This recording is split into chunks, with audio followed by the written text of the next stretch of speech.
வரதராஜனுக்கு உடம்பு சரியாமல் போயிடுது. அதனால மித்ரன் மாமியார்ட்டையும் மச்சாங்கிட்டையும் உண்மை என்னன்னு சொல்லிடுறாப்புல. இந்த மாதிரி அவருக்கு உடம்பு சரியில்லாதனால தான் சீக்கிரமாக மேரேஜ் பண்ண வேண்டியதாக ஆயிடுச்சு அப்படின்னு சொல்லி அவர் மேலே தான் அவரும் பழிய போட்டுக்கிறாரு ஒழிஞ்சு அவர் சொன்னதா, அதாவது மாமனார் சொல்லி தான் நான் கல்யாணம் பண்ணிக்கிட்டேன் அப்படிங்கிற மாதிரி மாமனாரை தப்பாக சொல்லலை. அதனால் அவங்களும் சரி மாமா வர ரொம்ப பிடிக்குமா அர்ஜுனுக்கு, அதனால் அவர் என்ன சொன்னாலும் ஒத்துக்குவான். மாப்பிள்ளையும் சரி சொல்கிறாப்புல அப்படியாங்கன்னு அப்படின்னு கேட்கும்போது மாமனார்ட்டையும் சொல்லி வச்சிடறான், என் மேலேயே சொல்லுங்கள், நீங்கள் எதுவும் சொல்லிக்காதீங்க நீங்கள் சொன்னதா அப்படின்ன வாட்டி சரி மாப்பிள்ளன்ட்டு அவரும் சொல்கிறதுனால இவங்களும் நம்பிக்கிறாங்க. ஒரே அழுக அமர்தான், அழுகையான அழுக. என்னங்க நீங்கள் போயிட்டீங்கன்னா என்ன, இன்னும் உயிரோடு தான் இருக்கான், அதுக்குள்ளேயே இவங்க வேற பயப்படாத வந்துடுவேன், பயப்படாதீங்க அத்தை போய் உட்காருங்க அப்படின்னு சொல்லிட்டு ஆப்ரேஷன்லாம் சக்ஸஸ்ஃபுல்லாக முடிஞ்சிருது. இந்த பக்கம் சோகத்தில் இருக்காங்க நம்ம ஹீரோயினி, ரொம்ப சோகமாக இருக்காங்க. எப்போ பார்த்தாலும் என்னாச்சுன்னே தெரில. மித்ரனை விட்டு பிரிஞ்சிருந்ததுனால சோகமாக இருக்காங்களா இல்லை என்னான்னு தெரியல. அவங்க ஃபீலிங்ஸையும் காட்டிக்க மாட்டேங்கிறாங்களா. அதனால் சகனா என்ன பண்ணுறா, சகனாவுக்கு உடம்பு சரியில்லாமல் போயிடுது, ரொம்ப ஜுரமாக இருக்குது. இவ லீவுனா கூட வீட்டுக்கு போக மாட்டா, அவங்க வீட்டுக்கு அம்மா அப்பா வீட்டுக்கு போக மாட்டா. ஆனால் உடம்பு சரியில்லை ஜுரம்னா உடனே கிளம்பி ஊருக்கு போயிடுவா. அதே மாதிரியே இவளும் கிளம்பி வர்றான்னு மித்ரங்கிட்டையும் சொல்லலை. அவங்க அப்பா ஃபோனுக்கு அடித்தாலும் சுவிட்ச் ஆஃப்னு வருது. அதான் ஆப்ரேஷன் தேட்டரில் ஆப்ரேஷன் பண்ணி படுத்திக்கிட்டு இருக்காப்லையே, அப்படியா எப்படி ஃபோன் அடிப்பா, வீட்டுக்கு அடித்தாலும் வீட்லேயும் யாரும் எடுக்கலை. சரி நம்ம கிளம்பி போயிடலாம் அப்படின்னு சொல்லிட்டு ஹஸ்பண்ட் ஃபோனுக்கு அடிக்கணும் அப்படிங்கிற எண்ணமே அவளுக்கு வரல. சரின்ட்டு காவியா கூட கிளம்பி ட்ரெயின் பிடிச்சி வந்துடுறா. வீட்டுக்கு வந்தோன்னா வீட்டில் யாருமே இல்லை. அக்கம் பக்கம் விசாரிக்கும் போது இந்த மாதிரி ஹாஸ்பிட்டலுக்கு போயிட்டாங்க அப்படின்னு சொன்னோன்னே இவ கிளம்பி ஹாஸ்பிட்டலுக்கு போகிறா. மித்ரன் மாமியாரையும் மச்சானையும் வீட்டில் விடுறதுக்காக, அதான் அங்கேருந்து அழுது அவரையும் கஷ்டப்படுத்துவாங்கன்ட்டு இவர் விட வரும்போது இவங்க 2 பேரும் பார்த்துக்கிறாங்க, மித்ரனும் சஹானாவும். சஹானா ஃபுல் ஜுரத்தில் இருக்கா, அவளால் நிற்க கூட முடியல. அப்பாவுக்கு அப்படின்னோடனே அந்த அதிர்ச்சியும் தாங்க முடியல. என்னாச்சு, இவ ஏன் இங்கே வந்தா, இவளுக்கு நம்ம ஃபோனே பண்ணலையே, இவ வர்றதா நமக்கும் ஃபோன் பண்ணலையே அப்படின்னு அவர் வேற குழப்பமாக இருக்கார். பக்கத்தில் வர காவியா இருக்கா, என்ன ஏதுன்னு ஒன்றும் புரியலையே அப்படின்னு சொல்லிட்டு கிட்ட என்னம்மா இந்த பக்கம்னும் போதே அப்பா எப்படிமா இருக்காருன்னு கேட்டுட்டு இருக்கும்போதே அவள் மயக்கம் போட்டுறா. ஏன்னா அந்தளவுக்கு அவளுக்கு ஜுரம் ஃபீவர் ரொம்ப இருக்குது. அப்படியே நம்ம மித்ரன் தூக்கிட்டு போயிடுறாப்புல வீட்டுக்கு. தூக்கிட்டு போயிட்டு ஏன் உடம்பு சரியில்லைன்னா ஏன் வர, ஏன் ஃப்ளைட்டில் டிக்கெட் போட்டு வர்றது, உன்னை யார் ட்ரெயினில் வர சொன்னது, எனக்கு ஃபோன் பண்ண வேண்டியதானே, நான் டிக்கெட் புக் பண்ணி கொடுத்துருப்பேனே. இது என்னன்னா காவியாவுக்கு ஒன்றுமே புரியல. இவரையே இவ்வளோ உரிமை எடுத்துக்கிட்டு பேசுகிறாரு இவகிட்ட, இவ யார்கிட்டையும் இப்படி பேசுனதை நம்ம பார்த்ததும் இல்லையேன்னு அவளுக்கு ஒரே குழப்பமாக இருக்குது. அப்புறம் வீட்டில் படுக்க வச்சுட்டாரு அவளை. தைலத்தை எடுத்து என்ன பண்ணுறது, நாங்கள் தான் ஏழைங்களாச்சே, டிக்கெட் போடுற அளவுக்கு எங்கள்கிட்ட வசதியாக இருக்குது அப்படின்னு சொல்லி அவள் தன்னோட அப்பா இந்த மாதிரி உடம்பு சரியில்லைன்னு ஏன் என்கிட்ட சொல்லலை அப்படிங்கிற மாதிரி அவள் ஃபீல் பண்ணி திட்டுற மாதிரி திட்டுறா அவரை. அவரும் ஓ நம்ம ஒய்ஃபுக்கு இவ்வளோ பண்ணால் அவளுக்கு காசு இருக்கா இல்லையா அப்படின்னு சொல்லி நம்ம கேட்கவே இல்லையே, எப்படி ஃபீஸ் கட்டுறா, ஹாஸ்டல் ஃபீஸு, சாப்பிட்றதுக்கு எப்படி ஃபீஸ் கட்டுறா, அப்புறம் செமஸ்டர் ஃபீஸ்லாம் கட்டணும் இல்லையா, அதை எப்படி நம்ம மறந்தோம் அப்படின்னு சொல்லி அவள் கோவத்தில் சொல்கிறா. ஆனால் அவர் கட்டணும்லாம் அவன் நினைக்கல. இருந்தாலும் இவர் நினைக்கிறாரு, ஓ நம்ம ஒய்ஃபுக்கு நம்ம காசு கொடுக்கணுமோ, ஏன் நம்ம அதை மறந்துட்டோம் அப்படின்னு சொல்லி அவர் ரொம்ப கில்ட்டியாக ஃபீல் பண்ணுறாப்புல. சரி பாடு இப்போ எதுவும் பேசாத, கோவமாக இருந்தால் கூட அப்புறமா திட்டுன்னு தைலத்தை எடுத்து கை காலெலாம் தேய்ச்சி விட்றாரு. இதை காவியா பார்க்குறா, என்னடா அவன் தொட்டு தேய்ச்சிக்கிட்டு இருக்கிறான், இவ பேச படுத்துட்டு இருக்கா, என்னன்னே எனக்கு ஒன்றுமே புரியலையே, யாரடி அது அப்படின்னு சொல்லி இவ கேட்குறா. இவ சண்டை போடுற மூடில், நீங்கள் ஏன் என்கிட்ட சொல்லலை, அவள் கேட்குறதே இவ காதில் விழுகல, சகனா காதில், நீங்கள் ஏன் அப்படி சொல்லலை, எங்கள் அப்பாவுக்கு முடியலன்னு எனக்கு ஃபோன் ஃபோன் பண்ணக்கூடாதான்னு அதையே திரும்ப கேட்டு சண்டை அழுத்திட்டு அப்படியே தூங்கிடுறா தேக்க.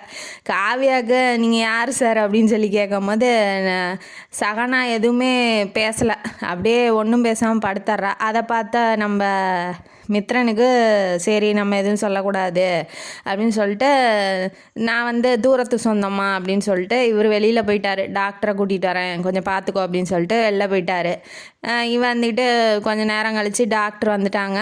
இவளும் சரி சொந்தமாட்டேங்குது, சொந்தக்காரங்களாட்டங்குது அப்படின்னு சொல்லிட்டு எந்திரிக்கிட்டோம், அப்புறமா பேசிக்கலாம் யார் என்னன்னு அப்படின்னு அவன் நினச்சா. முதல்ல அக்கௌண்ட் நம்பர் வாங்கி அக்கௌண்ட்டில் வந்து காசு போட்டுருணும். இவ செலவுக்கு ஏதாவது தேவைன்னா யார்கிட்ட கேட்பா, இந்த யோசனை கூட இல்லையா மித்திரன் அப்படின்னு சொல்லி அவரே திட்டிக்கிறாப்புல. அக்கௌண்ட் நம்பர் வாங்கி காசும் போட்டுறாப்புல, செலவுக்கு வேண்டிய காசை போட்டுறாப்புல. அதுக்கப்புறம் டாக்டர் வந்து ஊசி போட்டாரா, ஊசி போட்டோன்னே பார்த்துக்கோங்க அப்படின்னு சொல்லிட்டு இவர் என்ன பண்ணுறா, எந்திரிச்சிட்றா. சகனம் எந்திரிச்சிட்டு இவர் வந்து அம்மாவை கூப்பிட போயிட்டாப்புல பார்த்துக்கிறதுக்காக. இப்போ அவரை பார்த்துக்கணும் இல்லையா, ஹாஸ்பிட்டலில் இருக்காரு. இந்த அம்மா போகணும், இவங்க சகனாவோட அம்மா போகணும். சரி இவளை யார் பார்த்துக்குவா, சகனாவை யார் பார்த்துக்குவான்ட்டு அவங்க அம்மாவை கூப்பிட போயிட்டாப்புல. ஃபோன் அடிச்சுட்டு நான் கூட்டிகிட்டு வந்துடுறேன், நீ கொஞ்சம் நேரம் இருமான்னு காவியா விட்டுட்டு போயிட்டாப்புல. இப்போ வந்து இவ எந்திரிச்சோடனே சகனா எந்திரிச்சோடனே என்னடி என்ன தூரத்து சொந்தங்கிறாங்க, யார் இதுக்கு முன்னாடி நீ சொன்னதே இல்லைன்ன வாட்டி அவர் அப்படியே சொன்னார், தூரத்து சொந்தம் நான் சொன்னார், அவளுக்கு எவ்வளோ திமிரு இருக்கும் பாரு அப்படின்னு சொல்லிட்டு கட்டி இந்த தாலி எடுத்து வெளியில் காமிச்சிட்டு அவர் தான் என்னோட ஹஸ்பண்டுன்னொடனே இவளுக்கு இடியே இறங்கிருச்சு.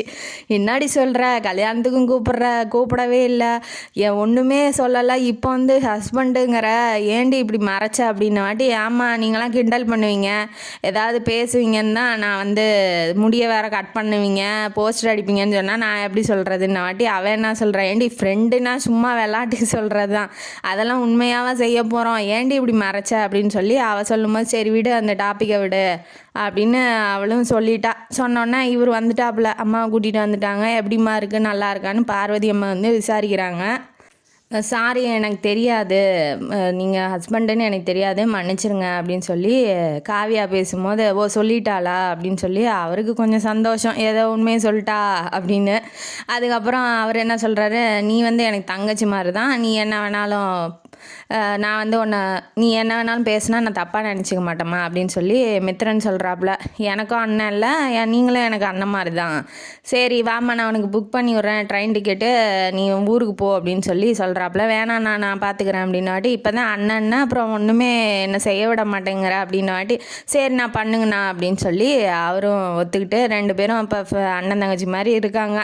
இப்போ இந்த சீன் முடிஞ்சோன்னா சஹனா வந்து கொஞ்சம் உடம்பு சரியானதுக்கப்புறம் அப்பாவை போய் பார்த்துட்டு ஏன்ப்பா சொல்லலை என்னாச்சுப்பா அப்படின்னாட்டி, இந்த மாதிரி சொன்னீன்னா நீ படிப்பில் கான்சன்ட்ரேஷன் பண்ண மாட்டா, என்னையே நினச்சி கவலைப்படுவேன் தாம்மா சொல்லலை அப்படின்னு அவரும் சொல்கிறாரு. ஆனால் இவன் கொஞ்சம் கோபமாக தான் இருக்கா ஹஸ்பண்டு மேலே, ஏன்ட்ட சொல்லலை அப்படின்னு.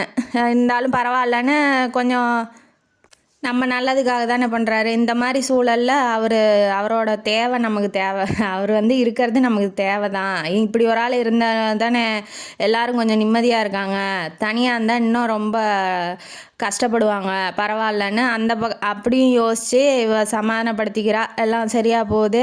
இவ வந்து காலேஜுக்கு போயிடுறா. இவரும் வந்து பிஸியாக இருக்காப்புல, அப்படி மாமனாரை பார்த்துக்கிட்டு பிஸ்னஸையும் பார்க்கணும், அம்மாவை பார்க்கணும், இந்த பக்கம் அந்த பக்கம் போயிட்டு ரொம்ப பிஸியாக இருக்காப்புல.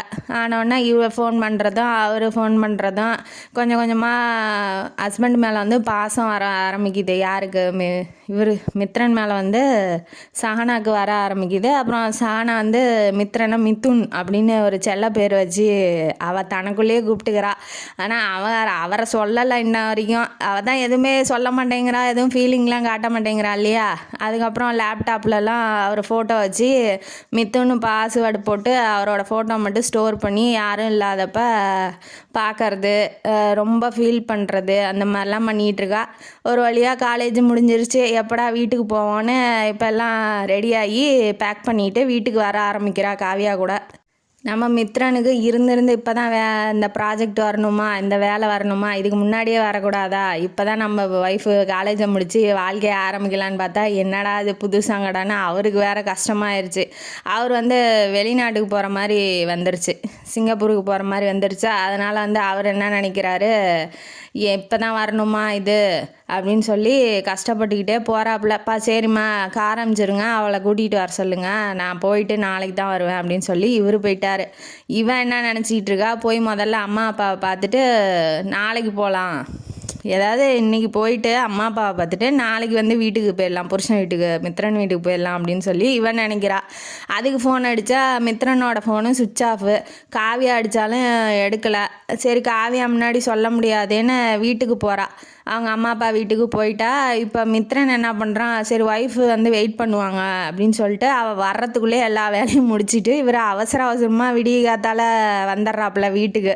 சரி அவளை எப்படியாவது போய் பார்த்துடணும், ரொம்ப கஷ்டப்படுவா பார்க்கலன்னா அப்படின்னு சொல்லி இவருக்கும் ஆசை தான் பார்க்கணுன்னு.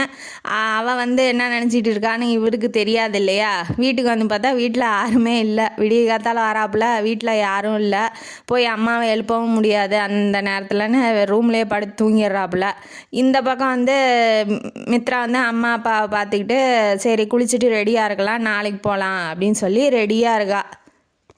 மித்ரன் எந்திரிச்சு வந்து அம்மாட்ட எப்பப்பா வந்தேன் எனக்கே தெரியாது அப்படின்னு. அம்மா காலையில் தாம்மா வந்தேன், கொஞ்சம் எழுப்பாதீங்க, நான் போய் படுத்துக்கிறேன். ஏம்மா வரல சஹானா அப்படின்ன வாட்டி, தெரிலப்பா அப்பாவுக்கு உடம்பு சரியில்லை, அதனால் அங்கே ஒரு 2-3 நாள் இருந்துட்டு கூட வரலாம். ஆமாம் ஆமாம், அவளுக்கு அப்பா அம்மா நீங்கள் எல்லாமே ஞாபகம் இருக்கும், நான் தான் ஞாபகமே இருக்க மாட்டேன் அப்படின்னு மனசுக்குள்ளே நினச்சிக்கிறாப்புல. சரி இருந்துட்டு போட்டுன்னு மூஞ்ச சோகமாக வச்சுக்கிட்டு போயிடுறாரு. அப்புறம் என்ன பண்ண முடியும், இவ்வளோ கஷ்டப்பட்டு வந்தார், அவள் தான் அங்கே போயிட்டாளே. அப்புறமா இவளுக்கு என்னன்னா 2-3 நாளாக ஃபோனே இல்லை, ஃபோனும் அடிக்கலை, ஃபோனும் பேசலை. ஏன் அவர் ஃபோன் பேசலை, நம்ம இங்கே வந்ததுனால ஃபோன் பேசலையா, இல்லை என்ன ஆச்சுன்னு அவளுக்கும் ஒன்றும் புரியல. அப்புறம் ஒரு 2 நாள் கழித்து அவன் தம்பி கூட சினிமாவுக்கு போகும்போது இவர் வந்து ஒரு வேலையாக அங்கே போயிருக்காப்புல. அவங்க அப்பா என்ன சொல்லியிருப்பார், சிங்கப்பூர்லேருந்து வரலையாட்டங்குது இன்னும் அப்படின்னு சொல்லி அங்கே போனாலும் சும்மா வெட்டியாக போர் அடிக்கும். அவங்க அம்மாவும் அவர் சிங்கப்பூருக்கு போகிறதுனால அவங்க கம்பெனிலாம் போய் பார்த்துக்கணும், அவங்க வேலைக்கு போயிடுவாங்க, நம்ம ஒண்டியாக தானே இருக்கணும், எதுக்கு அங்கே போய் இருந்துக்கிட்டுன்னு இவங்க அப்பா அம்மா வீட்லேயே ஒரு 2 நாள் டேரா போட்டா. அப்புறம் அந்த தம்பி கூட சினிமாவுக்கு போகும்போது இவர் ஒரு வேலையாக அங்கே வந்திருப்பாப்புல. அவரை பார்த்தோன்னே என்னம்மாம்மா இங்கே என்ன பண்ணுறீங்கன்னு அர்ஜுன் கேட்குறான். இவ வந்து பைக்கை பார்க் பண்ண போயிட்டு வர லேட் ஆகும், இவன் மட்டும் பார்த்துருவான். சரி எங்கடா இந்த பக்கம்னா வாட்டி சினிமாவுக்கு வந்தோம் அக்கா கூட, நீங்களே வாங்கன்னா வாட்டி இல்லை வேண்டாம், நீயும் உங்கள் அக்காலுமே பாருங்கள், அவர் வயிற்றுச்சலே அக்காலுமே பாருங்கள், நான் போயிட்டு வரேன், பத்திரமா கூட்டிகிட்டு போய் வீட்டில் விடு அப்படின்னு சொல்லிட்டு இவர் கிளம்ப போகும்போது கரெக்டாக வந்துட்டா நம்ம சஹானா. அவளுக்கு ஒரே அதிர்ச்சி, என்னடா வந்துட்டாரா, நமக்கு ஒரு ஃபோன் கூட பண்ணல, என்ன எப்படி இருக்காரு, ஃபோன் பண்ணி கூட நான் வந்துட்டேன்னு சொல்லலையே என்கிட்ட. அவருக்கு என்னன்னா நம்மள்ட்ட சொல்லாமலே அவங்க அம்மா வீட்டுக்கு போயிட்டா, அடுத்தது இங்கே இருந்துக்கிட்டு நமக்கு ஒரு ஃபோன் கூட பண்ணலான்னு இவர் நினைக்கிறாரு. அவள் என்ன நினைக்கிறா, நம்ம சொல்லலான்னா ஃபோன் சுவிட்ச் ஆஃபு, ரெண்டாவது இப்போ இங்கே வந்ததையும் நம்மள்ட்ட சொல்லலைன்னு இவன் நினைக்கிறா. ரெண்டும் மாறி மாறி ஈகோவில் இருந்துட்டு அப்படியே போவா. சரி பார்த்துட்டாளா, எப்போ சிங்கப்பூர்லேருந்து வந்தீங்க அப்படின்ன வாட்டி, நான் எப்பயோ வந்துட்டேன், 3 நாள் ஆச்சு, ஏன் உனக்கு தெரியாதா அப்படின்ன வாட்டி, எனக்கு தெரியாது அப்பா சொல்லவே இல்லையே அப்படின்னு அவள் சொல்கிறா. சரி அதனால் என்ன பார்த்துக்கோ அப்படின்னு சொல்லிட்டு இவர் கிளம்ப போகும்போது அவள் கையை பிடிச்சி மித்ரன் கையை பிடிச்சி இழுக்கிறா. ஏன் என் மேலே கோவமா அப்படின்னு சொல்லி கேட்குறா. கேட்டோடனே அதெல்லாம் ஒன்றும் இல்லை அப்படின்னு கையை தட்டி விட்டு அவர் கோவமாக தான் இருக்கார். சரின்ட்டு போயிட்டாரு. இவளுக்கா நம்ம ஏதாவது தப்பு பண்ணோமா, நம்ம ஏன் இப்படி மூஞ்ச காமிக்கிறாரு, அவளுக்கு ஒன்றும் புரியல. ஏன்னா இவன் மேலேயும் தப்பு இல்லை, அவன் மேலேயும் தப்பு இல்லை, 2 பேரும் அவங்கவுங்க இஷ்டத்துக்கு நினச்சிக்கிட்டு இப்போ சண்டை போட்டுட்ருக்காங்க. இவன் அர்ஜுன் வேற வாக்காக படம் போட்டுருவான்னு இவ்வளோ வேலை இழுத்துட்டு போய் சீட்டில் உட்கார வைக்கிறான். அவளுக்கா ஒரு நிமிஷம் கூட இங்கே இருக்கவே பிடிக்கல. எனக்கு தலையை வலிக்குது, நீ சினிமா பார்த்தானா என்ன பார்த்தா எனக்கு என்ன, வாடா போகலாம் வீட்டுக்குன்னு இழுத்துக்கிட்டு போகிறா. அர்ஜுனை இழுத்துக்கிட்டு போனோன்னே வீட்டுக்கு போனோன்னே ரூமில் போய் பொட்டியில் துணிமணிலாம் எடுத்து வச்சுக்கிட்டான்னா நான் வந்து வீட்டுக்கு போகிறேன், தலைவலிக்குது, நான் வீட்டில் போய் பார்த்துக்கிறேன் அப்படின்னு சொன்ன வாட்டி, என்னம்மா இப்போ தான் வந்த அதுக்குள்ளே படம் பார்க்காம ஏமா தலைவலிக்குதுன்னா இங்கேயே இருமா இன்னும் 2-3 நாளைக்கு இன்ன வாட்டி, எனக்குலாம் தேவையில்ல, நான் வீட்டுக்கு போகிறேன் அப்படின்னு சொல்லிட்டு இவ கிளம்புறா. இரு அர்ஜுனையாவது அனுப்பி வைக்கிறேன்னு ஃபோன் பண்ணி சொல்லிடுறாங்க இப்படி சஹானா வராலாம் அப்படின்னு. சரின்னு வீட்டுக்கும் போயிட்டா. நான் இங்கே தான் இருக்கேன், வீட்டில் தான் இருக்கேன்னு மாமியார் சொல்லவும் சரின்னு வீட்டுக்கு போயிட்டாளா. இப்போ வந்து இவர் வர்றதுக்காக வெயிட்டிங்கு, மித்ரன் வர்றதுக்காக வெயிட்டிங்கு. இங்கே தான் அவர் தான் ப்ராஜெக்ட் விஷயமா அலையிறாரு இல்லையா. போயிட்டு இவர் நல்லா ரூம்லேயே அந்தாண்டா அலையிறா, எப்படா வருவார், என்ன கோபமாக இருக்கார், நம்ம சாரி கேட்டுடலாம் அப்படின்லாம் நினைக்கிறா. ஆனால் வந்து அவன் வந்தால் தானே, திரும்ப வந்து நைட்டு ஒரு ரொம்ப லேட் ஆயிடுது, அவள் அப்படியே பெட்லேயே படுத்து தூங்கிடுறா. அவன் வர்றதுக்கு 12 மணி ஆயிடுச்சா. சரி வந்துட்டா அப்படின்னு சொல்லி அன்பா தலையை கோதி விட்டு சரி படுத்து தூங்கிட்டோம், அவளை எழுப்பி என்ன பண்ண போகிறோன்னு அவர் போய் படுத்து தூங்கிட்டாரு. திரும்ப காலையில் எந்திரிக்கும் போது அவரை காணோம். என்னாத்தா வரலையாத்தா அப்படின்னு சொல்லி அவங்க அத்தைக்கிட்ட போய் பார்வதி அம்மாட்ட கேட்கும் போது, வந்துட்டாம்மா, காலையில் சீக்கிரமே போயிட்டான், நைட்டும் லேட்டாக தான் வந்தான் நாட்டங்குது அப்படின்னு சொன்னாங்க. என்னப்பா வந்தார், நம்மளை ஒரு எழுப்பி விடக்கூடாதா, நம்மள்ட்ட பேசக்கூட இல்லை, அதுக்குள்ளே போயிட்டாரு அப்படின்னு சொல்லி அவள் கவலைப்படுறா. அன்னைக்குன்னு பார்த்து அந்த ஃபோனு அவன் ஒரு செப்பரேட்டாக ஒய்ஃபுக்குன்னு ஃபோன் வாங்கி வச்சுருப்பான் இல்லையா, நம்பர் கொடுத்துருப்பானே இவனுக்கு சஹானாக்கு நம்பர் கொடுத்து ஃபோன் பண்ண சொல்லுவா இல்லையா, அந்த ஃபோனை அங்கே வீட்லேயே வச்சுட்டு அவசரத்தில் போயிட்டான்.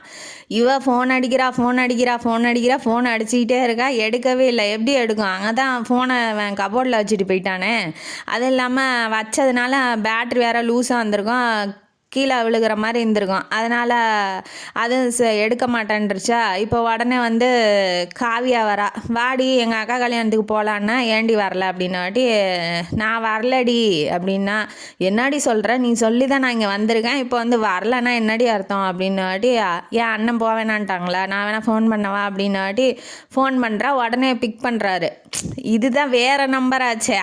அவள் ஒரு பைத்தியம் வந்து என்ன நினைக்கிறா, நம்ம ஃபோன் அடித்தா எடுக்க மாட்டேங்கிறாரு, அவள் அடித்தா எடுக்கிறாரு. நம்பர் வேறங்கிறது இன்ன வரைக்கும் அவளுக்கு தெரியல.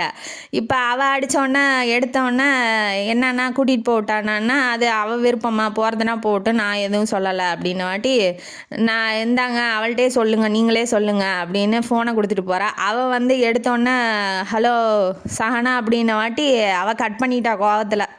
நம்ம அடித்து எடுக்கல, அவள் அடித்தா மட்டும் ஏன் எடுக்கிறாரு, அப்போ நம்ம தேவையில்ல அப்படின்னு அவள் கோவத்தில் உடனே பொட்டி படிக்கையெல்லாம் கட்டிக்கிட்டு ஒரு வாரம் போய் ட்ரிப்புக்கு போயிட்டா அவங்க ஃப்ரெண்டாகட அக்கா கல்யாணத்துக்கு போயிட்டு வரா. திரும்ப இவருக்கு வந்து ப்ராஜெக்ட் விஷயமா வந்துருச்சா, வீட்டில் வந்து யாருமே இல்லை, அவர் திரும்ப வந்து வெளியூருக்கு போயிட்டார். சரி வந்துட்டாளா இல்லையா அப்படின்னு சொல்லி அம்மாட்ட மட்டும் விசாரிச்சுட்டு ஃபோனை வச்சிட்றாரு. அதாவது ஒய்ஃபு போனால் கரெக்டாக விசாரிக்கிறாரு, வந்தால் விசாரிக்கிறாரு, கரெக்டாக இருக்காள் பாதுகாப்பாக இருக்காளான்னு மட்டும் விசாரிச்சுட்டு ஃபோனை வச்சிட்றாப்புல. என்ன ஏதுன்னு அவளை கேட்கறதில்ல, ஆனால் அவள் கேட்கணுன்னு எதிர்பார்க்குறா. இவர் மித்ரன் தான் வேலையில் பிஸியாக இருக்காப்புலையே. மித்ரன் வீட்லேயும் சும்மா இருக்க முடியாது, வீட்டில் தனியாக தான் இருக்கணும். சரி அம்மா அப்பா வீட்லையாவது இருக்கலான்னு திரும்ப வந்து அம்மா அப்பா வீட்டுக்கு போயிடுறா.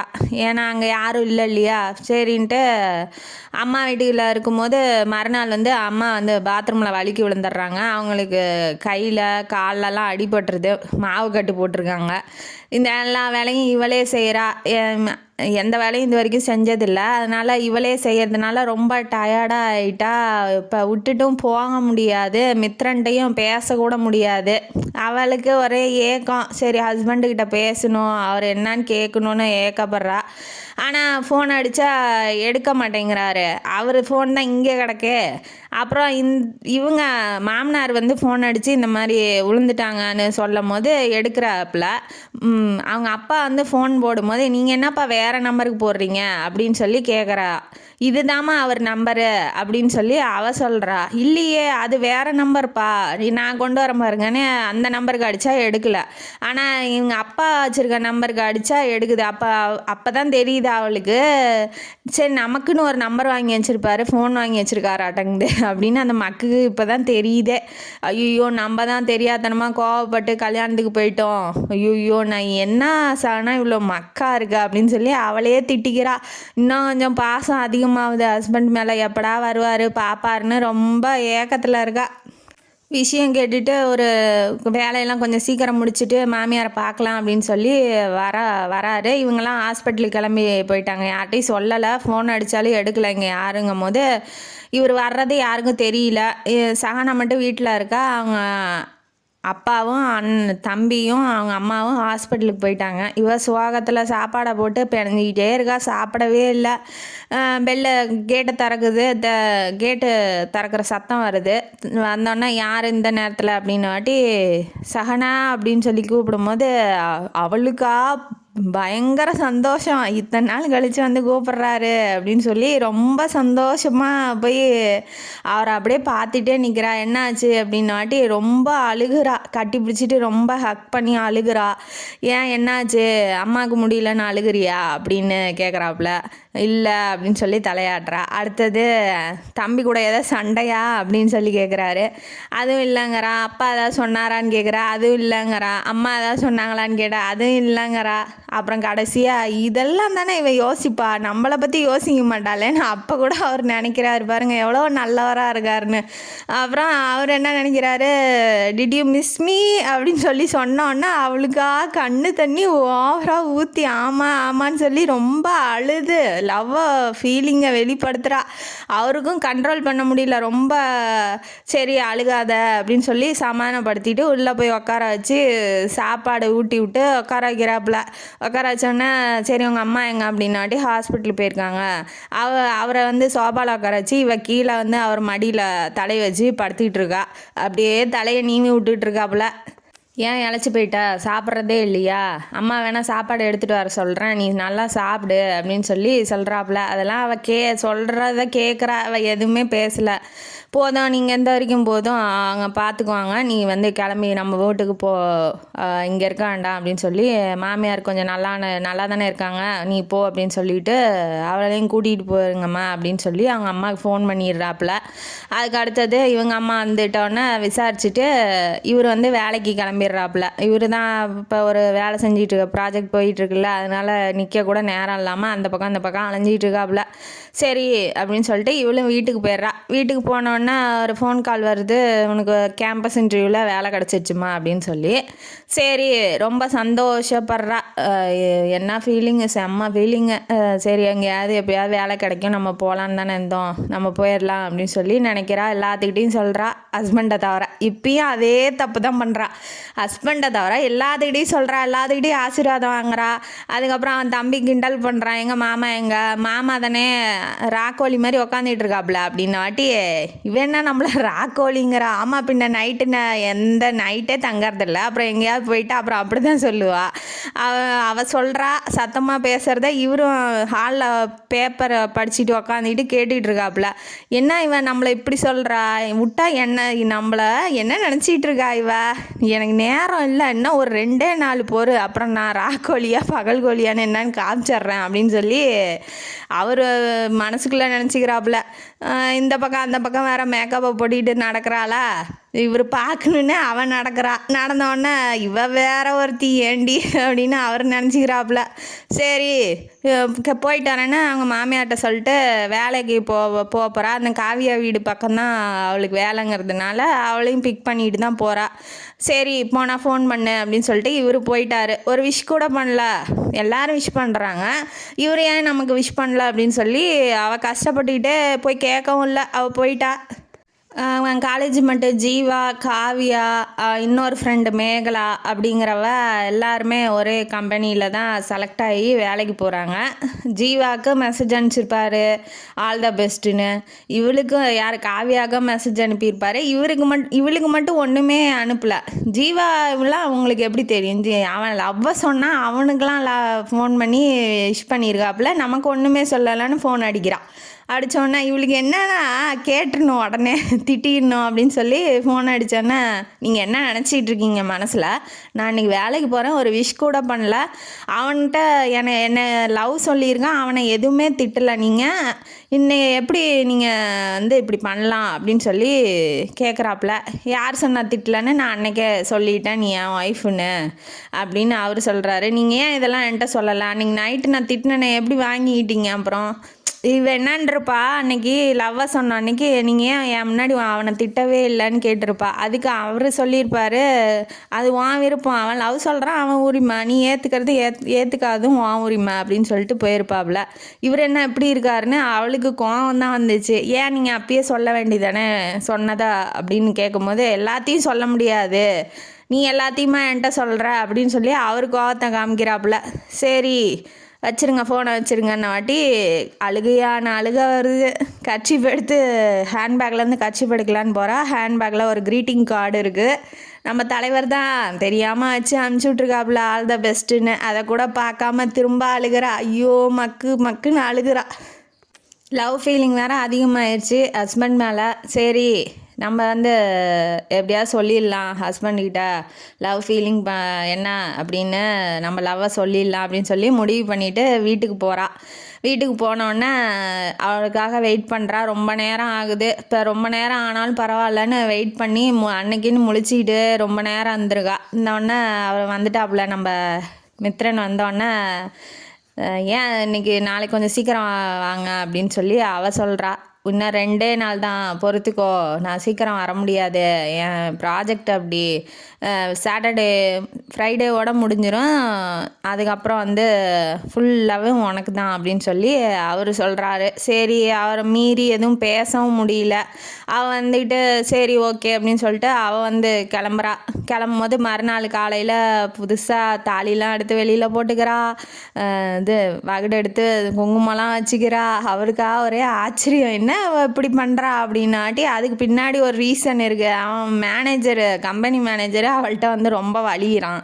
அதனால் தான் கல்யாணம் ஆனவ அப்படின்னு சொல்லி காமிச்சிக்கிறதுக்காக அவள் இதெல்லாம் பண்ணிட்டு போகிறா. ஆனால் அதை வந்து மித்ரன்கிட்ட சொல்லலை. போனோடனே ஃப்ரெண்டு மேகலா, இப்போ கம்பெனியில் மேகலா வந்து இன்னொரு ஃப்ரெண்டு இருந்தா இல்லையா, அவள் வந்து என்னான்றக்கா, என்ன திடீர்னு பொட்டெல்லாம் வச்சுருக்கா, தாலிலாம் தெரியுது, கல்யாணம் ஆயிடுச்சா அப்படின்னு கேட்கும்போது, நான் காலேஜ் படிக்கும் போதே ஆயிடுச்சு, நீ ஏன் மறைக்கிற, அப்போ அவன் வயசானவனாக இருப்பான், பணத்துக்காக நீ என்ன வேணாலும் பண்ணிக்குவ அப்படின்னு சொல்லி ரொம்ப கேவலப்படுத்திடுறா. ஃப்ரெண்டுன்னு சொல்ல முடியாது, எனிமி மாதிரி பேசுகிறா. இதை கேட்டோன்னா காவியாவுக்கும் வந்துடுச்சு, உன் வேலையை பார்த்துட்டு போன்னு சொல்லிடுறா. அவள் திட்ட போனாலும் இவ தடுத்துட்றா வேண்டாம் அப்படின்னு. அண்ணங்கிட்ட ஃபோன் பண்ணி நான் சொல்லிடுறேன் அப்படின்னு வாட்டி, இதெல்லாம் ஏன் போய் சொல்லாத, அவரே ஆல்ரெடி டென்ஷனில் இருக்கார், வேண்டாம் அப்படின்னு சொல்லி சகனை தடுத்துட்றாங்க. உடனே வந்துட்டு அவளும் நினைக்கிறா, இதே நம்ம ஹஸ்பண்டாக இருந்தால் நேரமாக நமக்காக ஸ்டாண்ட் எடுத்து பேசியிருப்பாப்புல அப்படின்னு சொல்லி ரொம்ப ஃபீலிங்காக ஹஸ்பண்ட் மேலே ரொம்ப கவலைப்படுறா. சரி இன்றைக்கி போனாலும் ஒரு இதுவும் இல்லை, வீட்டுக்கும் போவேணாம், அவரும் வரமாட்டாருன்னு சொல்லிட்டாரு, அதனால் நம்ம அம்மா வீட்டுக்கு போகலான்னு அம்மா வீட்டுக்கு போனோன்னா ஃபுல்லாக ஜுரம் வந்துருச்சு. முன்னாடிலாம் உடம்பு சரியில்லைன்னா அம்மா அப்பா வீட்டுக்கு தான் போகணுன்னு நினப்பா. ஆனால் இப்போல்லாம் உடம்பு சரியில்லைன்னா உடனே ஹஸ்பண்ட் வீட்டுக்கு தான் போகணுன்னு நினைக்கிறா. அதுலேருந்தே அவளோட மனசு எப்படி மாறி இருக்குன்னு நம்மளால் தெரிஞ்சுக்க முடியுது. இப்போ ரொம்ப ஜுரம் அடிக்கிறதுனால அவங்க அப்பா இல்லைம்மா வேணாம் போகாத அப்படின்னு சொல்லி சொல்கிறாரு. பரவாயில்லப்பா, நான் போய் அங்கே மாத்திரையை போட்டு நான் போய் படுத்துக்கிறேன், எனக்கு வேண்டாம், நான் கிளம்புறேன் அப்படின்னு சொல்லி அவள் கிளம்பிடுறா. பரவாயில்ல, அவர் வரலனாலும் பரவாயில்ல, நம்ம போய் நம்ம வீட்லேயே இருந்துக்கலாம் அப்படின்னு சொல்லி அவள் கிளம்பிடுறா. மித்ரனுக்கு இது தெரியாது இல்லையா, அதனால் வந்துடுறாப்புல. வீட்டுக்கு வந்தோடனே கேட்டுக்கிட்ட இருக்கும்போதே ஃபோன் அடிக்கிறாரு மாமனார். எப்படி இருக்கா மாப்பிள்ள அப்படின்னு வாட்டி, அவளை நான் இங்கே வர சொல்லலையே, அம்மா வீட்டுக்குள்ளே போக சொன்னேன் அப்படின்னு வாட்டி, அங்கே தானே வர சொன்னேன் அப்படின்னு சொல்கிறாரு. இல்லை அவள் இங்கே இருக்க மாட்டேன்னு அங்கேயே போயிட்டா, கொஞ்சம் என்னன்னு பார்த்து சொல்லுங்கள், கவலையாக இருக்குது அப்படின்னு வாட்டி, அவர் என்ன சொல்கிறாரு, சரி அப்படின்னு உள்ளே போய் பார்க்குறாப்புல. ஜுரம் ஃபீவர் ஓவராக இருக்குது. ஓவராக இருந்தோடனே ஹாஸ்பிட்டலில் ஃபோன் பண்ணி டாக்டர்கிட்ட வந்து இன்ஜெக்ஷன் வர சொல்லி இன்ஜெக்ஷன் போடுறாங்க. போட்டோன்னே பார்த்துக்கிறாப்புல, என்னாச்சு ஏதாச்சு, ஏன் என்னை விட்டு பிரிஞ்சிருக்கிறதுனால நீ கஷ்டப்படுறியா, என்னான்னு சொல்லுமா அப்படின்னு சொல்லி தூக்கத்தில் அவங்க தூங்கிட்டு இருக்காங்க. இவராக கஷ்டப்பட்டு பேசிகிட்டு இருக்காப்புல. தலையை நீவிட்டே இருக்கும்போது அவள் வந்து வளர்றா. மேகலா மேனேஜர், இந்த மேனேஜர் பேர் மனோஜ், அப்புறம் மிதுன் அப்படின்னு சொல்லி பேர்லாம் சொல்லி வளரும் போது ஏன் எதனால் அப்படின்னு சொல்லி இவருக்கு டவுட் ஆயிடுச்சு. ஏன்னா இவ திடீர்னு தாலிலாம் வெளியில் போட்டு போகிறா, கல்யாணம் ஆனவன் காமிச்சிக்கிறா, அப்புறம் இப்போ திடீர்னு ஜுரம் வந்திருக்கு, என்னவா இருக்குன்னு இப்போ காவியாவுக்கு ஃபோன் பண்ணும்போது அவள் எப்படா ஃபோன் அடிப்பாங்க, எல்லா விஷயத்தையும் சொல்லான்னு இருந்திருப்பாளாட்டங்குது. எல்லாத்தையும் சொல்லிட்டா. சொன்னோன்னே ஓ இந்த மாதிரி இருக்கா அப்படின்னு சொல்லி அந்த விஷயத்த வந்து இவர் வந்து கையில் எடுத்துக்கிட்டு இப்போ எல்லாத்துக்கும் ஃபோன் அடித்து எல்லார் இமெயிலுக்கும் இன்விடேஷன் அனுப்பிவிட்றாரு. கல்யாணத்துக்கு ரிசப்ஷன் இன்விடேஷன் மாதிரி அனுப்பிச்சி இப்போ கல்யாணம் ஆனவன்னு தெரியாதனால தானே எல்லாம் தப்பாக பேசுகிறாங்க. இப்போ வந்து இன்விடேஷன் அனுப்பிச்சு எல்லாத்துக்கும் கல்யாணம் ஆனதாக தெரிஞ்சிருச்சுன்னா இவளை யாரும் எதுவும் பேச மாட்டாங்கல்ல அப்படின்னு சொல்லி அவர் யோசிச்சு ஒய்ஃபுக்காக உட்கார்றாப்புல. இவள் லேப்டாப்பை எடுத்தோன்னே அந்த ஐடிலாம் இருக்கான், ஃப்ரெண்ட்ஸ் ஐடிலாம் இருக்கும் இல்லையா, இமெயில் ஐடி, அதெல்லாம் செக் பண்ணி இன்விடேஷன் அனுப்பணும்.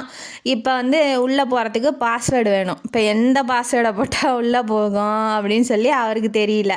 சரி ஃபர்கட் பாஸ்வேர்டுன்னு இருக்கும் இல்லையா, அதை அமிச்சா அதை அழுத்தினா அதோட கொஷின்லாம் வரும் இல்லையா, அந்த கொஷினுக்கெலாம் ஆன்சர் பண்ணால் கரெக்டாக வந்துடும், ஓப்பன் ஆயிரும் அப்படின்னு சொல்லி அதை அமுத்துறாப்புல. அமுத்தினோடனே அவங்க அப்பா பேர் என்ன, யார் உங்களை யார் செல்லமாக கூப்பிடுவா அப்படின்லாம் இருக்குது. அவங்க அப்பா அவளை வந்து பாப்பான்னு தான் கூப்பிடுவார், அதனால் அதை போடுறாப்புல. உங்கள் ஹஸ்பண்ட் பேர் என்ன அப்படின்னு சொன்னாட்டி, இது ஈஸி, உலகத்துலேயே தாண்டா ஈஸியான கேள்வின்னு அவர் பேரை அழுத்துறாரு, போக மாட்டேங்குது.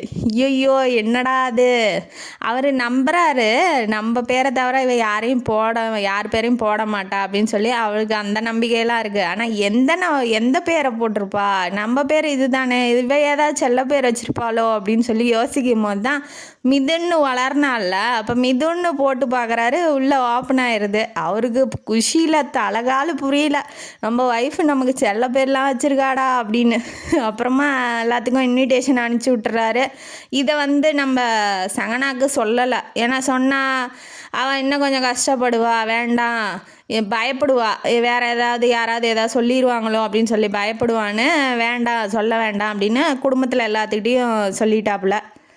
ஆஃபீஸில் வந்து ஒரு 4 நாளைக்கு லீவு விட்டுட்டாங்க. தொடர்ந்து லீவுங்கிறதுனால உடம்பு சரியில்லாமல் இருக்கா. காலையில் எந்திரிச்சோடனே ஹஸ்பண்டுக்கிட்ட சொல்கிறா, இந்த மாதிரி லீவு விட்டுட்டாங்க, கொஞ்சம் இன்றைக்காவது சீக்கிரம் வர முடியுமா உங்களால், ப்ராஜெக்ட் முடிஞ்சிரும்ல இன்னையோட அப்படின்னு சொல்லி கேட்கும்போது அவள் ஃபீலிங்காக பேசுகிறா. இவன் தான் இந்த ரிசப்ஷன் இதில் இருக்கானே, அவன் எங்கே போய் என்ன சொல்ல போகிறான், சரிம்மா பார்க்குறேன் அப்படின்னு சொல்லி சொல்கிறாரு. சொன்னோடனே சரின்னு ஃபோன் அடிக்கிறா. காவியா ஃபோன் அடித்து, இந்த மாதிரி வாடி, நம்ம பழைய ஃப்ரெண்ட்ஸ் எல்லாம் வந்து ஷாப்பிங் போகிறோம், நீயும் வா அப்படின்னு சொல்லி கூப்பிடும்போது அவர்கிட்ட சொல்லல, பக்கத்துலேயே நிற்கிறாப்புல. அவர் வந்து சீக்கிரம் வரேன்னு வேற சொல்லியிருக்காரா, நான் வரல அப்படின்னு சொல்லிட்டா. இவர் ஃபோனுக்கு அடிக்கிறா காவியா, யார் மித்ரன் ஃபோனுக்கு அடித்தோன்னா, உங்கள் ஒய்ஃபை நீங்களே டீல் பண்ணிக்கோங்க, நான் வந்து என்னால் முடிஞ்சதை பண்ணிட்டேன், எப்படியாவது அவளை வந்து கூட்டிகிட்டு வாங்க, ஏன்னா அங்கே ரிசப்ஷன் வச்சுருக்காரு. இவள் இப்போ கிளம்புனா தான் ரிசப்ஷனுக்கு, இல்லை அவள் போய் சொல்லி கூப்பிட்றா, இவள் போக மாட்டேங்கிறா. இவள் என்னன்னா ஹஸ்பண்டை விட்டு எங்கேயும் போகக்கூடாது, இன்றைக்கி தான் சீக்கிரம் வரேன்னு சொல்லியிருக்காப்புலன்னு இவள் ஒரு ஃபீலிங்கில் இருக்கா, தனி ஃபீலிங்கு. இவன் என்னன்னா இவ்வளோ ஏற்பாடு பண்ணிட்டான், இப்போ இவள் கிளம்பலன்னா என்னடா ஆகுறதுன்னு இவர் நினைக்கிறாரு. சரின்ட்டு சரி நான் பேசிக்கிறேன் அப்படின்னு சொல்லி காவியா சொன்னாலாமே, போயிட்டு வா, என் வீட்டில் தானே சும்மா இருக்கா, நான் வர்றதுக்கும் கொஞ்சம் லேட் ஆகும் இல்லையா, அது வரைக்கும் நீ போயிட்டு வா அப்படின்னு சொல்லும் போது, என்ன சொல்கிறீங்க, சரி போய் தான் ஆகணுமா அப்படின்னு வாட்டி, சரி போயிட்டு வரேன், நீங்கள் சொல்கிறீங்க அதனால் போயிட்டு வரேன்ட்டு சாரீ வந்து புது சாரீ ஒன்று கபோர்ட்லேருந்து எடுத்து கொடுக்குறாரு. ரிசப்ஷனுக்கு நான் எடுத்துகிட்டு போராட்டங்க, அதை எடுத்து கொடுக்குறாரு. கொடுத்தோன்னே டைமண்ட் நெக்லஸ்லாம் எடுத்து கொடுத்தோன்னே, இதெல்லாம் எதுக்குங்க கொடுக்குறீங்க, அவர் ரிசப்ஷனுக்கு தான் அனுப்பிச்சி விட்றாரு. ஆனால் வந்து அவளுக்கு தெரியாது இல்லையா, ஃப்ரெண்ட்ஸு முன்னாடி இதெல்லாம் எதுக்குங்க போட்டு போனால் அவங்க தப்பாக நினச்சிக்குவாங்க அப்படின்னு சொல்லி அவள் சொல்கிறா. ஏன் உன்ட்ட எனக்காக நீ இந்த டைமண்ட் நெக்லஸ் கூட போட்டுக்க மாட்டியா, எனக்காக அந்த சாரீ கட்டிக்க மாட்டியா அப்படின்ன வாட்டி, ஐயோ என்னடா அப்பா வந்த சோதனைன்னு அவளும் வந்து சரி கட்டிக்கிறேன் அப்படின்னு சொல்லி கட்டிக்கிட்டு வரா. அப்படியே அழகில் மயங்கிட்டாப்புல. அப்படியே பின்பக்கமாக பிடிச்சி கண்ணை வச்சு கொஞ்சறாப்புல, செம்மையாக இருக்கா, சூப்பராக இருக்கா அப்படின்னு சொல்லவும் அவள் வந்து வெக்கப்பட்டுக்கிட்டே தலையை குமிஞ்சு வந்துட்டு, இதுக்கு மேலே வந்து நம்மளாம் கண்ட்ரோலாக இருக்க முடியாது, ரிசப்ஷனுக்கு வேறு போகணும், நீ போயிட்டு வா தாயேன்னு அமுச்சு விட்டுறாப்புல. நம்ம மித்ரன் அனுப்பிச்சி விட்டானே, இவரும் வந்து போயிடுறா, காரில் போய் ட்ராப் பண்ணுறாரு அந்த ஷாப்பிங் மால் பக்கத்தில். இவர் வந்து கீழே இறங்கி கூட்டிகிட்டு ரிசப்ஷனுக்கு போகிறாரு. இந்த பக்கம் இருக்குங்க, நீங்கள் எங்கெங்க கூட்டிகிட்டு போகிறீங்க அப்படின்னு வாட்டி, நீ வா நான் உள்ளே வா, நமக்கு ரிசப்ஷன் தான் இப்போ நடக்க போதே, உன் ஃப்ரெண்ட்ஸ் எல்லாம் கூப்பிட்ருங்க அப்படின்னு வாட்டி, ஏங்க அதெல்லாம் என்கிட்ட சொல்லவே இல்லை, சொன்னால் பயந்துக்கு வந்தான் சொல்லலை அப்படின்னு அந்த அந்த மேனேஜர் இப்போ வேலை செய்கிறான்ல அவனையும் இன்வைட் பண்ணியிருக்கான் மித்ரன். எல்லோரும் முன்னாடி எங்களுக்கு கல்யாணம் ஆயிடுச்சு, எல்லாம் அவன் என்னான்ருப்பா வயசானவன் சொல்லியிருப்பா. இப்போ இவ்வளோ மித்ரன் வந்து நிற்கவும் அவளுக்கு மூஞ்ச எங்கே கொண்டு போய் தூக்கி வச்சுக்கிறதுனே தெரியல. எங்கே வெளியில் போகிறதுக்காக மேகலா வந்து வெக்கத்தில் கிளம்பி வெளியில் போயிடுறா. எல்லோரும் முன்னாடி இப்படி சொன்னதுக்கப்புறம் அவங்க அப்பா வந்து மைக்கில் அனௌன்ஸ் பண்ணுறாரு, என்னால் தான் இந்த கல்யாணம் சீக்கிரம் நடந்துருச்சு, நான் தான் அவரை வற்புறுத்தினேன், அவர் வேணான்னு தான் சொன்னார் அப்படின்னு சொல்கிறத கேட்க நம்ம இத்தனை நாளாக வந்து நம்ம ஹஸ்பண்டை வந்து தப்பாக நினச்சிட்டோம், எல்லாமே அவள் பண்ண தப்பெல்லாம் இப்போ தான் தெரியுது, எல்லாமே இவர் மறைச்சிட்டாரே நம்மள்ட்ட வந்து, இவ்வளோ நல்லவராக இருக்காருன்னு அழுக போகிறா. அவங்க மாமியார் வந்து அழுகாத, அப்புறம் இந்த அழுதினா ஃபுல் மேக்கப்பு கலைஞ்சிரும், அழுகாத அப்படின்னு சொல்லி சமாதானப்படுத்துகிறாங்க.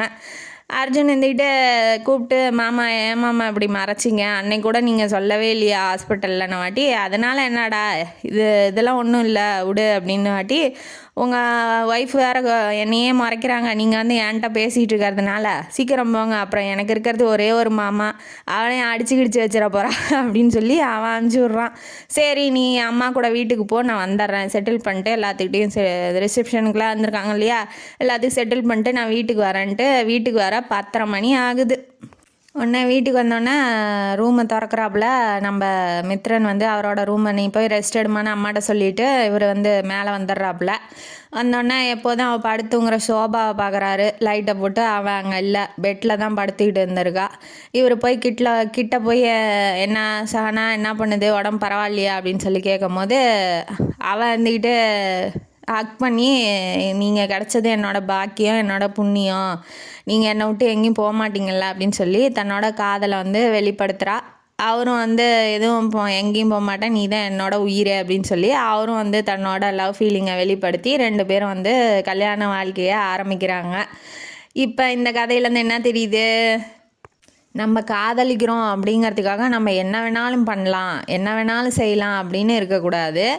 மித்ரன் மாதிரி பொறுமையாக அவங்க காதலுக்காக வெயிட் பண்ணி ஆப்போசிட்லேருந்து இப்போ லவ் பண்ணலனாலும் அவங்க பண்ணுற வரைக்கும் வெயிட் பண்ணலாம். இல்லை அவங்க பண்ணுற மாதிரி நம்ம நடந்துக்கிட்டால் நம்ம வாழ்க்கை நல்லாயிருக்கும். ஏன்னா நம்ம லவ் பண்ணுறோம் நம்ம பண்ணுறது தான் கரெக்டு அப்படிங்கிற மாதிரி எல்லா விஷயத்துலையும் எல்லாருமே இருக்கக்கூடாதுங்கிறது என்னோட கருத்து. உங்கள் கருத்து என்னன்னு நீங்கள் கமெண்ட் பாக்ஸில் கமெண்ட் பண்ணுங்கள். இந்த கதையும் காணொலியும் உங்களுக்கு பிடிச்சிருந்தா லைக் பண்ணுங்கள் ஷேர் பண்ணுங்கள் சப்ஸ்கிரைப் பண்ணுங்கள்.